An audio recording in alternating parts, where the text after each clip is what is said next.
So a lot of times we have post-refractive patients, and these patients are ones who've always expected to have great uncorrected vision. Now, many times when these patients come in, they may have some residual astigmatism. So we want to go ahead and correct their astigmatism with a toric lens. But then the question comes down to, how do you determine what lens to use? I think success with a toric lens in these patients comes down to three things. You want a lens that's rotationally stable, so your outcome is durable over time. You want a lens that's forgiving, so if you don't achieve your refractive target, there is some wiggle room. And then, of course, number three, you want to achieve your refractive target. What I really like about the RayOne EMV lens and that toric fashion is that it has this positive controlled spherical aberration. And where it is utilized extremely well is in patients who've had previous hyperopic LASIK. They have a certain amount of negative spherical aberration. And because of the controlled positive spherical aberration, it helps to go ahead and neutralize that and will help to give us a better overall result. Yes, and I think the positive spherical aberration is also useful just in virgin eyes because normal corneas have that positive spherical aberration and it mirrors that. And I think it also has a little bit of an extended range, right? Which gives you a broader landing zone and allows you to hit your target easier. Exactly. We know that in post-refractive eyes, hitting the target is a little bit more challenging. And so if you've got a lens that basically has a more flatter depth of focus curve, then you have the ability that even if you're off on your ocular biometry, you can hit the target and there's a greater likelihood that you'll end up with a patient with 20/20 vision.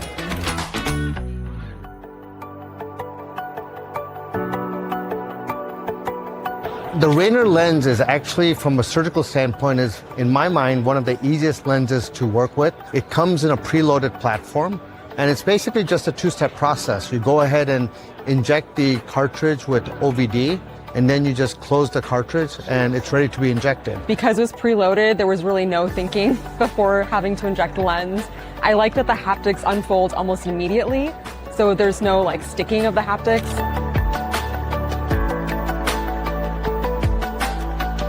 When framing the cost and value conversation for premium IOLs, I never focus on lens technology or branding.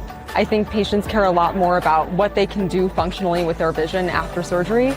So I focus a lot more on how this would be an investment in their overall functional vision, their quality of life, and I think that is a lot more meaningful to patients. What I like to do is I go ahead and have a conversation with the patient. They go ahead and tell me what type of vision they'd like. And a lot of patients want to have great distance vision and potentially maybe some range of vision. And that's where a monofocal lens plus technology works really well. And with the RayOne EMV, where we've got this controlled spherical aberration, we have the ability of going ahead and giving them a little bit of range. So I find that works very well in that situation.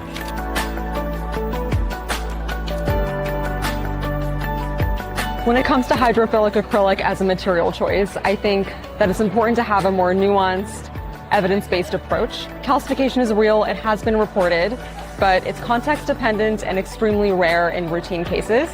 We don't put them in eyes that may need future intraocular surgery, so patient selection and being really thoughtful about who you're putting the lenses in is really critical. But overall, in healthy eyes with normal corneas and normal retinas, it's a really, really good lens that performs extremely well. I would say that at the very beginning, I basically was not certain how well they would perform, but we've actually gone ahead and inserted thousands of hydrophilic lenses. And all of these lenses, they look extremely pristine inside the eye. The optical material is completely glistening free, and it's very biocompatible within the eye. If we find a patient that may have some type of preoperative pathology, like perhaps they have Fuchs, or we think that they may require some type of surgery in the future, then we may avoid a hydrophilic lens. But otherwise, like you said, in most routine cases, I think this lens performs extremely well.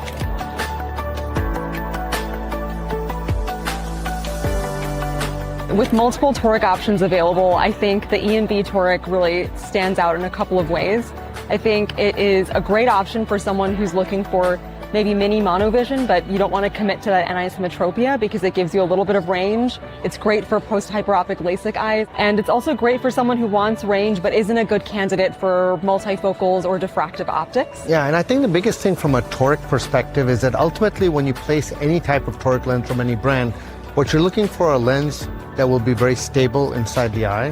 What's nice about the RayOne platform is that when you look at their overall haptics, they've got a very broad design that has great contact with the capsular bag so that once you go ahead and implant it within the bag, then the likelihood of rotation is almost slim to none.